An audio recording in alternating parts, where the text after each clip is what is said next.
लालू प्रसाद यादव से लेकर राहुल गांधी तक और राहुल गांधी से लेकर अरविंद केजरीवाल तक, ये सब कहते हैं देखो हमने कुछ गलत नहीं किया। कोई भी अगर एजेंसी इनको इन्वेस्टिगेट करती है तो ये कहते हैं बीजेपी करा रही है जानबूझ के। और कोई भी इलेक्शन अगर ये हारते हैं, विधानसभा से लेकर विधान परिषद से लेकर जनरल असेंबली और जनरल इलेक्शन से लेकर म्युनिसिपल कॉरपोरेशन तक, तो भी ये सब एक साथ आ जाते हैं और कहते हैं देखो ये तो गलत हो रहा है, एवरीथिंग इज अ चीटिंग। आज यही हुआ। चंडीगढ़ का म्युनिसिपल इलेक्शन हारने के बाद भी कांग्रेस और आम आदमी पार्टी ने जॉइंट प्रेस कॉन्फ्रेंस की। और आयरॉनिक ये था गौरव जी, ये दो चिर प्रतिद्वंद्वी arch rivals of each other एक साथ आके प्रेस कॉन्फ्रेंस कर रहे हैं, लेकिन बात वही है, काउंटर वही है कि हमारी कोई गलती नहीं है। अगर साफ होता तो हम इलेक्शन जीत जाते। ये तो बीजेपी की सरकार है तो बीजेपी कर रही है। तो क्या कर रही है बीजेपी? आपके ऊपर आरोप है गौरव जी। ऐश्वर्या जी, सर्वप्रथम तो राष्ट्रपिता महात्मा गांधी जी को पुण्यतिथि पे उनकी विनम्र श्रद्धांजलि हम सब की तरफ से। और ये मायने नहीं रखता है ये क्या कहते हैं, एक एक करके हर पार्टी की बात कर लेंगे, लेकिन एक बात है जिसकी वजह से जनता नरेंद्र मोदी जी को आशीर्वाद देती है, क्योंकि आज बड़ी बात भ्रष्टाचार को खत्म करना है और इस पे चर्चा है। नरेंद्र मोदी जी वो नेता है आज जो गंगा जल की तरह पवित्र है, उनकी विश्वसनीयता जो है वो हिमालय की चोटी की तरह है और उन पे कोई उंगली नहीं उठा सकता। अब आप देखिए, बात करते हैं हेमंत सोरेन जी की। हेमंत सोरेन जी मुख्यमंत्री हैं और लापता के पोस्टर लग रहे हैं।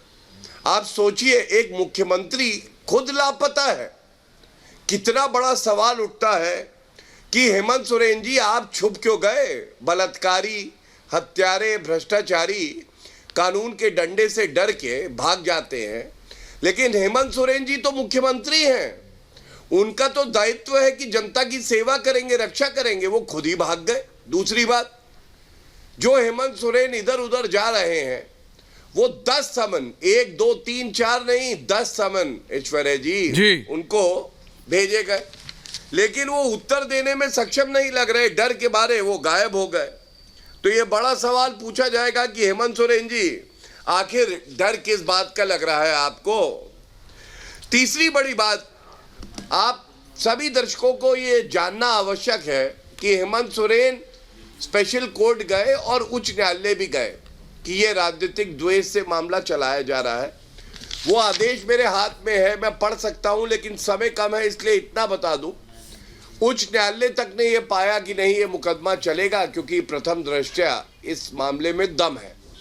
अब ये दर्शाता है किस तरह से ये भ्रष्टाचारी, चाहे टीएमसी हो, चाहे वो कांग्रेस पार्टी हो जो जननी है भ्रष्टाचार की, और चाहे जेएमएम हो, और चाहे वो आरजेडी हो, ये सारी की सारी पार्टियां देश को लूटने आई थी।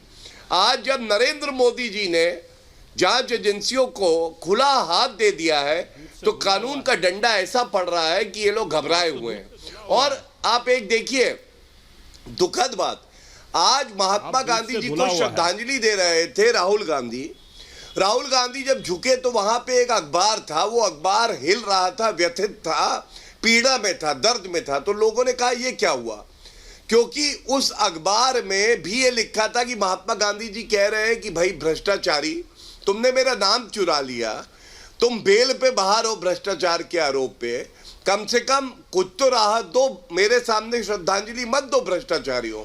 आज का संदेश यही है, ये सारे भ्रष्टाचारी थर थर कांप रहे हैं कानून के डंडे से, और ये अच्छा है कि कानून इन पे भारी पड़ रहा है। अच्छा, अब मैं ये कह रहा हूं, नहीं अनुराग जी मैं आ रहा हूं आपके पास, अनुराग जी आ रहा हूँ, नहीं रिलैक्स आ रहा हूँ अनुराग जी, लेकिन पहले मैं जरा पंकज शर्मा जी के पास जा रहा हूँ। पंकज जी, नहीं जरूरी है, नहीं बहुत जरूरी है, मैं आ रहा हूँ, एक सेकंड रिलैक्स। विपक्ष की तरफ से वो जरूरी है, नहीं विपक्ष की तरफ से और भी है, बहुत जरूरी है, इतना जरूरी है, इतना फेंका पंकज जी प्लीज, आप वो रामदेव जी की एक्सरसाइज कर रहे थे वो आप करते रहिए, गोल गोल घुमाइए, आप रामदेव जी के आप बहुत बड़े भक्त हैं, आप वो घुमाइए, कोई दिक्कत नहीं। पंकज जी नहीं अनुराग जी प्लीज रिलैक्स। पंकज जी, आज कांग्रेस और आम आदमी पार्टी, अरे 30 सेकंड बोलूंगा, और कांग्रेस और आम आदमी पार्टी जॉइंट प्रेस कॉन्फ्रेंस करती है, सिर्फ एक बात, कैसा लग रहा है पंकज जी आपको ये देख के? बोल लो कि कांग्रेस और आम आदमी पार्टी जो जॉइंट प्रेस कॉन्फ्रेंस करती है, कभी मतलब कांग्रेस को दिल्ली और पंजाब से नपेटने वाली पार्टी के साथ कांग्रेस के नेता बैठ के प्रेस कॉन्फ्रेंस करते, कैसा लगता है आपको? लगता है ऐसे आप बीजेपी को टक्कर दे पाएंगे?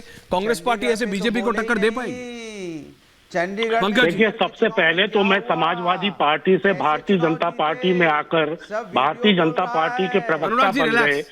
आदरणीय गौरव भाटिया जी की भावनाओं से अपनी भावनाओं को संबद्ध करता हूं और आज महात्मा गांधी की पुण्यतिथि पर गांधी जी को श्रद्धांजलि देते हुए कहता हूं, महात्मा गांधी जिंदाबाद, नाथूराम गोडसे मुर्दाबाद।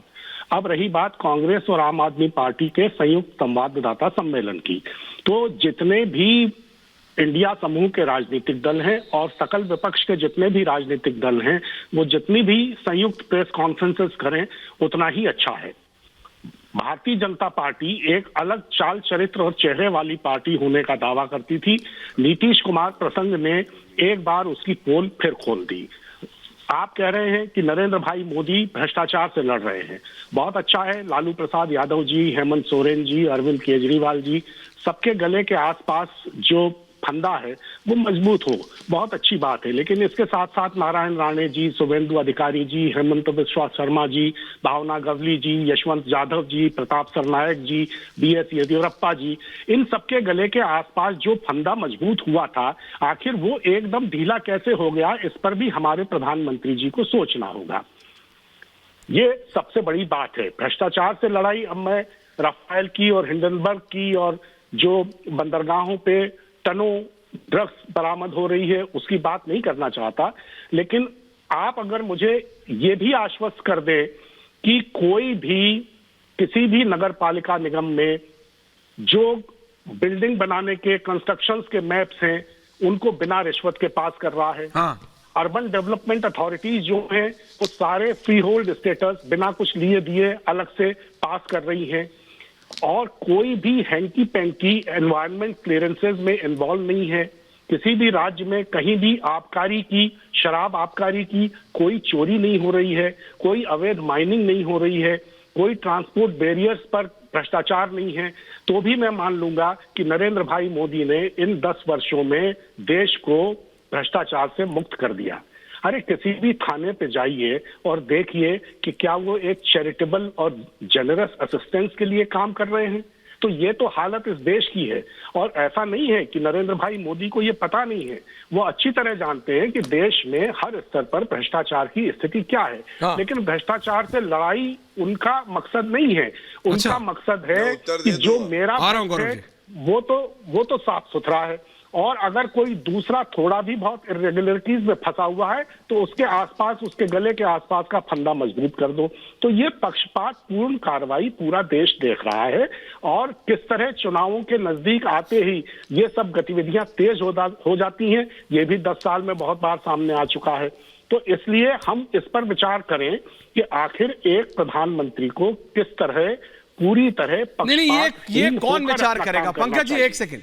पंकज जी, अगर जनता देश की कर रही जनता है। को दिक्कत जनता होती है, एक कर रही सेकंड, नहीं Pankaj ji, you keep on analysing, but that analysis, जो आप जितना भी आपका मतलब एनालिसिस है वो पूरी तरह गलत साबित होता है।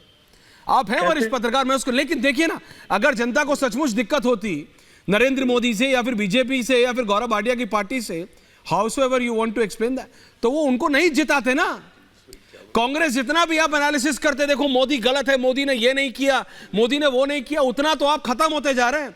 राहुल गांधी एक लौते नेता है, वो जितनी यात्रा निकालते हैं उतने लोग उनसे छिटकते जाते हैं। बिहार आए, बिहार आने से पहले नीतीश कुमार चले गए। आप समझिए पंकज जी, एनालिसिस से इलेक्शन नहीं जीता जाता। आपको जनता को समझाना पड़ेगा, जिसमें आप फेल होते हैं। कांग्रेस पार्टी फेल होती है,